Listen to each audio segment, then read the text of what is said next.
Hello guys, welcome to Survival Russia. So today we're in the forest again. Well, we're not actually in the forest yet, but forest is right over there. What are we gonna do today? I'm not completely 100% sure, but I'm scouting out the road to the, well, not the road, but the way to the hunting cabin. I have a plan of going there. I had for a while, but no success so far. As you can see here, we have one of the inlets, to use a maritime expression. We have one of the inlets to the forest here. Anyway, I want to see what's going on there because there are some of the older logging trails have been opened, and I would like to see if part of the logging trail to the hunting cabin looks like that out there. So far, everything looks crazy awesome. Awesome, I don't know, but anyway, you can see.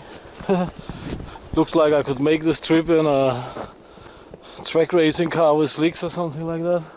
For now, as you can see, the road here looks perfectly straight and nice, which is of course is, but when the snow is gone, it's a completely different story. It's completely madness here actually. So I think this is the second spot I run into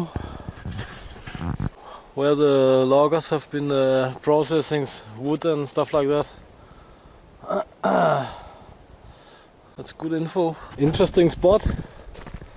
That's like 15 meters of a deep water hole there.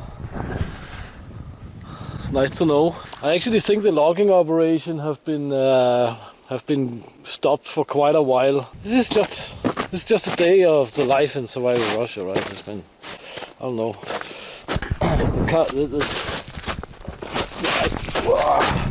The ice down here seems rather thick.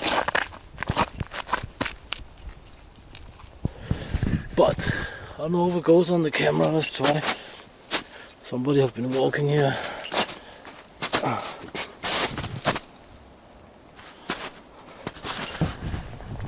You can see down there. Hopefully there's a bubble moving. So there's something going on under this water. So this is not a place that you want to try and cross, even it looks solid. Let's see how it is. Not so much. There's even more ice underneath it, I can see. And you can see there's a current going that direction.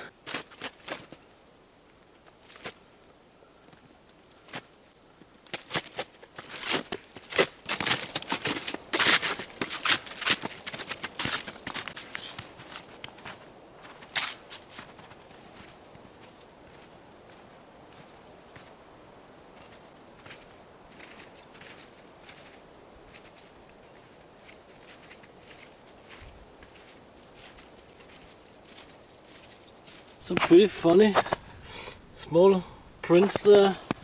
Not that big. It's definitely not dog. Maybe coon dog or something. Raccoon dog or some stuff like that. Very, very, very small bear. Okay guys, so as far as the scouting trip goes, I've seen what I wanted to see. Logging trail there is open in that direction. That direction is the hunting cabin, but my guess is that the trail here, the track will be open maybe all the way past where the hunting cabin is located in the forest, of course. But yeah, that's sort of like what I wanted to see, because this track here have not been it's not been open for many years actually. So now I've seen what I wanted to see. Let's move on. Oh, it's not the train you can hear; it's the wind.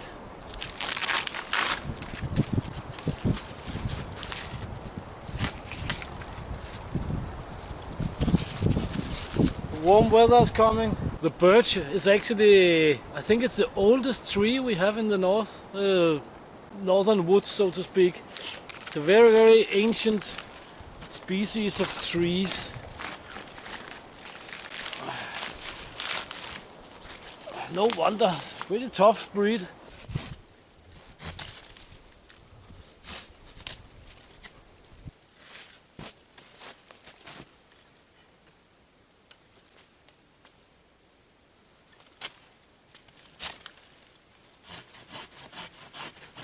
Let's cook up a little tea.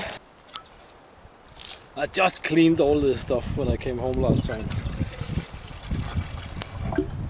It's gonna be messed up again.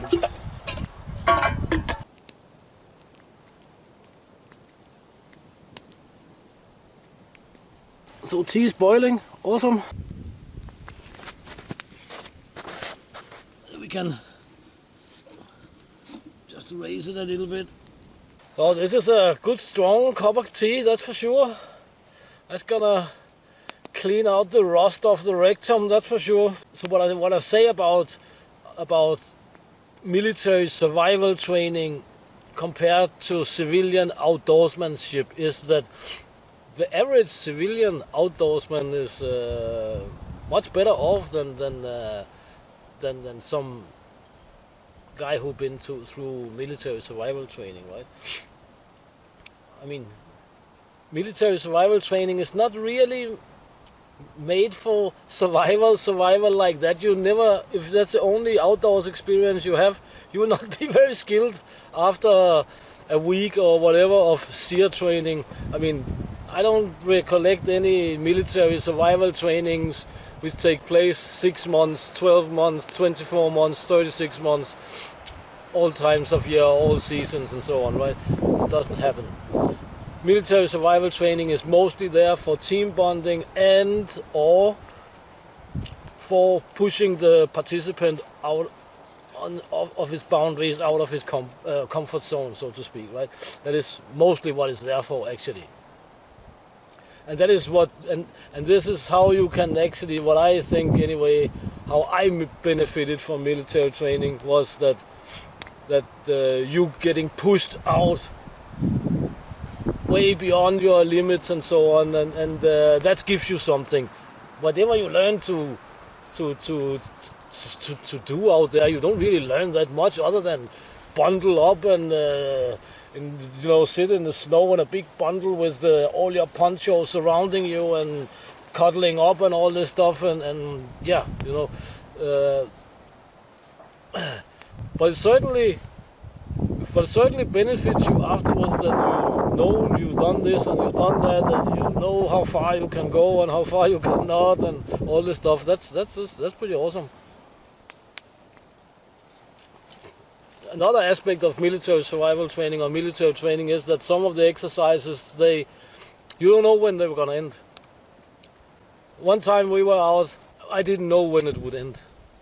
It could end in 2 hours, it could end in 4 days, who knows. And according to military code, or what you can say, soldiers have to be fed, anyway, in Denmark they have to be fed within 24 hours, right? But we went way, way beyond that. Like, I don't remember how long actually, but pretty long, because we thought that, okay, at least after 24 hours we're going to get something to eat. And no. We of course had an NCO with us, and then he was also getting hungry and so on, because maybe the officers or the staff, or what you can say, have not told him the whole story either, right? We were in a surrounding very much like this. And our NCO said to us, guys, Lars, you have to go out and you have to keep an eye on this forest road there, because there's gonna come a car, and you have to stop this car and do a search on the guys who are driving it and so on and so on. But he said, listen guys, you have to stop this car. You cannot fail here, because our food is in that car. That's why we're gonna stop it. And he was not supposed to tell us that, but he told us because he didn't want us to screw it up. So he wanted to make sure that we understood, yeah, you're gonna have to stop that car. Anyway, we all thought that, okay, this 4x4, the four-wheel drive there, is gonna be full of combat rations. Awesome! What we found out was that there was a big black plastic bag full of carrots, potatoes, and raw rabbit meat. And so we had to carry this with us to some barn that we were allowed to sleep in, and we could cook all our stuff there, right? So that's kind of what military training does. But for surviving outdoors and blah blah blah blah blah, getting out there, training, getting it done, being an outdoorsman and just having a good time, experimenting with this and that, that is much more worth than any type of military, Navy SEALs, special forces training when it comes to the survival part of it. So guys, thank you very much for joining me on this trip. Please check the links in the description, because from now on and onwards I have added a lot more links in the description to my favorite online stores and so on. People asking me where I buy my stuff. You can also support the channel on the PayPal and Patreon in the description if you feel like it. And other than that, get out and train, get it done. See you next time here in wintertime, springtime, wintertime, springtime, Russia. Thank you for your time, guys.